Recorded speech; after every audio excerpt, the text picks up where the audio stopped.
اس پر اگر ایک دو چیزیں میں آپ کی خدمت میں عرض کرنا چاہوں گا تاکہ معرفت کے باب میں کچھ ہماری مزید چیزوں کا اضافہ ہو جائے. امام ہشتم امام علی بن موسیٰ الرضا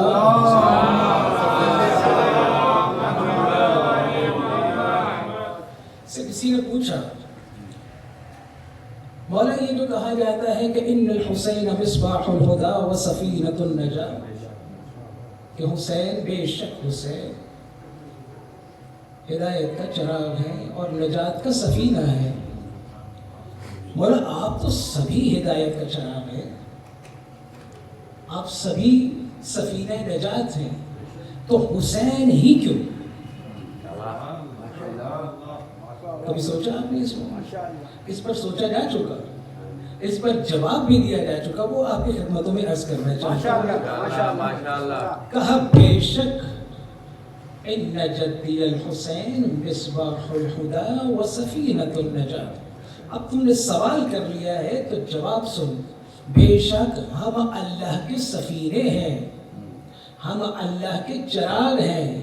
ولیکن سفینۃ جدی الحسین هو اسرع و اوسع. میرے جد حسین کا سفینہ بڑا بھی ہے اور تیز بھی ہے.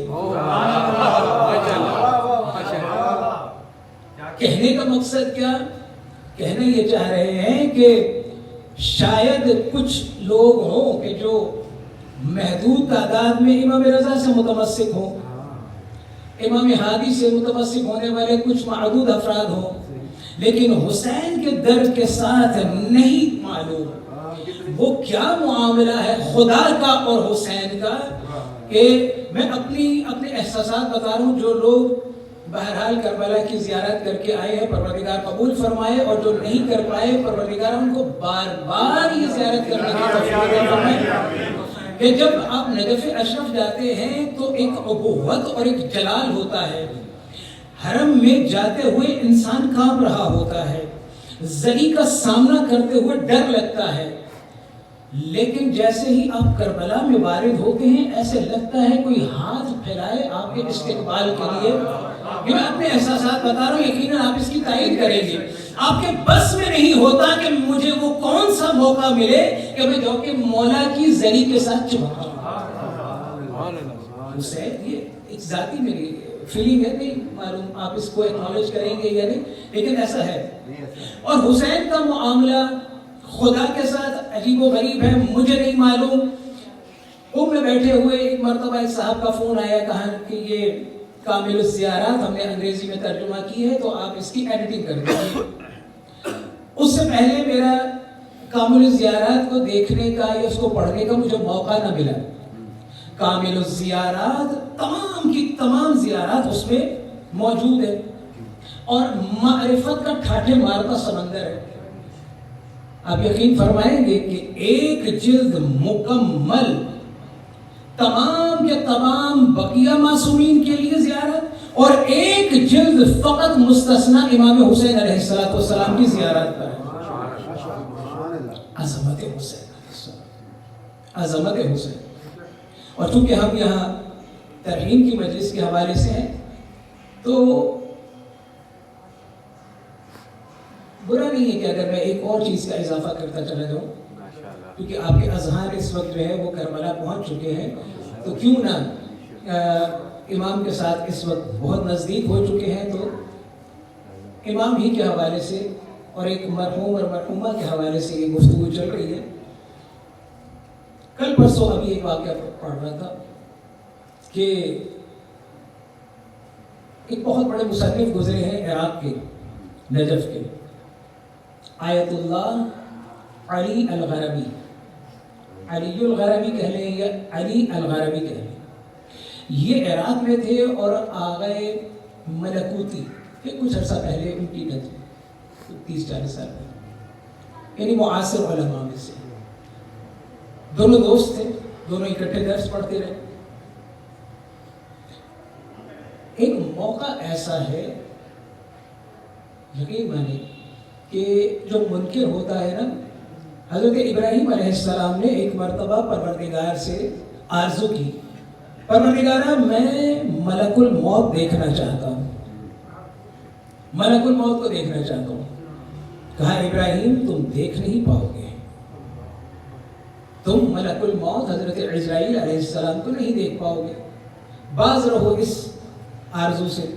کہا جب میں رضاکارانہ طور پہ عرض کر رہا ہوں تو دکھلا دیجیے. اور پھر وہ وقت آیا کہ جب ملک الموت کی زیارت ہوئی ہے تو ابراہیم جیسا نبی بے ہوش ہو کر گر گیا. خواہش کیا تھی؟ پروردگارہ مجھے ملک الموت دکھا دے اور مجھے دکھا کہ تو اپنے منکروں کو کیسے سزا دیتا ہے. پروردگار نے کہا کہ جو میرے منکر ہوتے ہیں اور کوئی سزا دوں یا نہ دوں, فقط ملک الموت کا وہ چہرہ دیکھ لے تو ان کے لیے یہی سزا کافی ہے.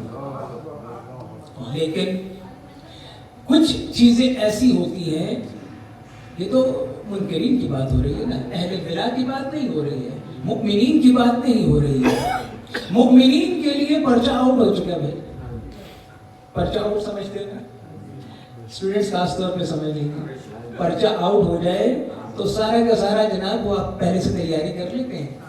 کراچی کی اصطلاح میں کہتے ہیں پرہ تیار ہو گیا, یہاں کی اصطلاح میں نہیں معلوم کیا کہتے ہیں, وہ بوٹی تیار کر لی. اور جو اچھے اسٹوڈنٹس ہوتے ہیں وہ یاد کر لیتے ہیں, تو جو لکھنا ہے وہ یاد کر لیتے ہیں, جو وہاں پریکٹیکل کر کے ثابت کرنا ہے اس کی یہیں پر تمرین کر لیتے ہیں. تو ایک پرچہ آؤٹ کر رہا ہوں یہاں, وہ یہ آیت اللہ ملکوتی اور آیت اللہ علی الغربی دوست تھے, ایک ایران کے اور ایک عراق کے, لیکن اکٹھے درس پڑھتے. اس وقت نجف اشرف کا حوزہ آباد ہوا کرتا تھا, جیسے ماشاءاللہ ابھی دوبارہ سے آباد ہوا. آیت اللہ علی الغربی کو, اچھا یہ بھی بات بتاتا جاؤں کہ انہوں نے ایک انتہائی ضخیم کتاب جناب سیدہ کائنات کے اوپر لکھی.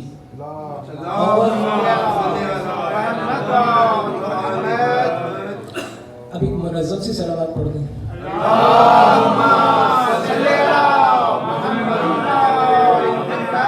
جس میں انہوں نے کوشش کی ہے کہ وہ تمام مطالب جو دوسرے نہیں لا سکے, ایکسکلوسیو قسم کی کتاب لکھی ہوئی. ان کو عالم خواب میں حضرت ملک الموت حضرت عزرائیل علیہ السلام دکھائی دی, جو انتہائی متبسم چہرے سے جا رہے ہیں, انتہائی متبسم یعنی مسکراتے ہوئے. اب حضرت عزرائیل کے حوالے سے میں عرض کر چکا ہوں کہ منکر کے لیے فقط ان کا چہرہ سامنے آ جائے تو اس کی یہی سزا کافی ہے. انتہائی تبسم کی حالت میں دیکھا, کہا کہ مسکرا رہے ہیں آپ, خیریت؟ کہا تمہارے دوست ملکوتی کی جان لے کر کے آ رہا ہوں. تمہارے دوست ملکوتی کی جان لے کے آ رہا ہوں. تو کہا مسکرانے کا سبب, کہا اسے جنت کے انتہائی اعلیٰ مقام میں چھوڑ کے آ رہا ہوں. کہا یہ بھی اچھی خبر ہے, لیکن تبسم کی وجہ نہیں بتائی آپ نے. جو ابھی تک خاموش تھے ان کے لیے عرض کر رہا ہوں کہ نہیں معلوم حسین کا اور رب کا رشتہ کیا ہے. کہا کہ جب میں ملکوتی کی جان لینے کے لیے گیا تھا اس وقت وہ حسین پر سلام کر رہا تھا. ماشاءاللہ.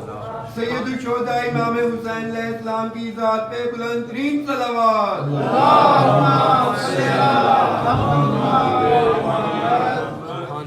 رب جانے تھے حسین. کتنا آسان پرچہ ہے. بتا دیا گیا کہ حسین پر سلام بھیجتے رہو, حسین کی زیارت سے غافل نہ رہو, تو ملک الموت کے ساتھ تمہاری دوستی ہو جائے گی. اور پھر پروردگار کہتے ہیں کہ اس طرح سے یہ جان لے گا ملک الموت کہ اس عالم سے اس عالم میں انسان چلا بھی جائے گا, خبر بھی نہ ہوگی. آپ نے یہ آیت کئی مرتبہ سنی بھی ہوگی کہ کل نفس ذائقۃ الموت. اچھا بچے کو اس کا ترجمہ بھی آتا ہے کہ یعنی ہر نفس کو موت کا ذائقہ چکھنا ہے. یعنی کیا؟ آسان لفظوں میں ہر نفس کو مر جانا ہے. غلط. یہ انتہائی غلط اور غیر سنجیدہ ترجمہ کیا جاتا ہے اور ہمیں سمجھایا جاتا ہے. ایسا ہو نہیں سکتا. ہاتھ کنگن کو عرضی کیا، پڑھے لکھے کو فارسی کیا. ابھی آپ کی خدمت میں میں استدلال کرتا ہوں، اگر دل مان لے تو دعا دے دیجیے گا، نہیں مانے تو پھر سوال کر لیجیے گا. لیکن میرے خیال میں جائز سوال باقی نہیں رہے گی انشاءاللہ. اور وہ کیا؟ آپ نے کہا کلو نفسن، ہر صاحب زیرو کو ذائقۃ الموت، موت کا ذائقہ چکھنا ہے. یہ نہیں کہا کہ ہر ایک کو مرنا ہے. توجہ فرمائیے گا، اہل علم حضرات بیٹھے ہیں اور انتہائی زیادہ پڑھے لکھے ہیں، اس لیے مجھے ناروں کی اس وقت کوئی طلب ہو رہی ہے.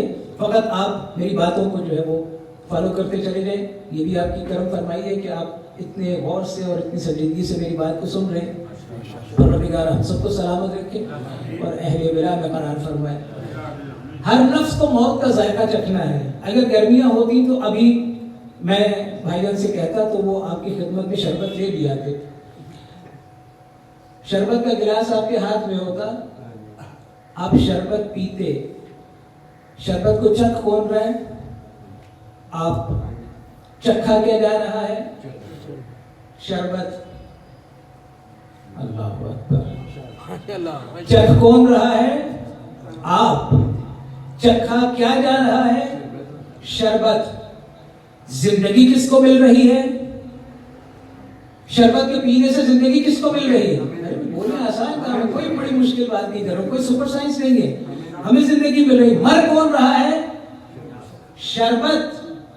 شربت ہلاک ہوتا چلا جا رہا ہے، ہمیں ہر گھونٹ پہ زندگی ملتی جا رہی ہے. کل نفس ذائقۃ الموت، ہر نفس کو موت کا ذائقہ چکھنا ہے. حسین اور آل حسین کی محبت میں سرشار، علی و آل علی کی ولایت میں ڈوبے ہوئے وہ مردان خدا جب موت کا ذائقہ چکھتے ہیں تو موت کو پا کر کے ابدی حیات حاصل کرتے ہیں اور موت کو وہیں مار دیتے ہیں.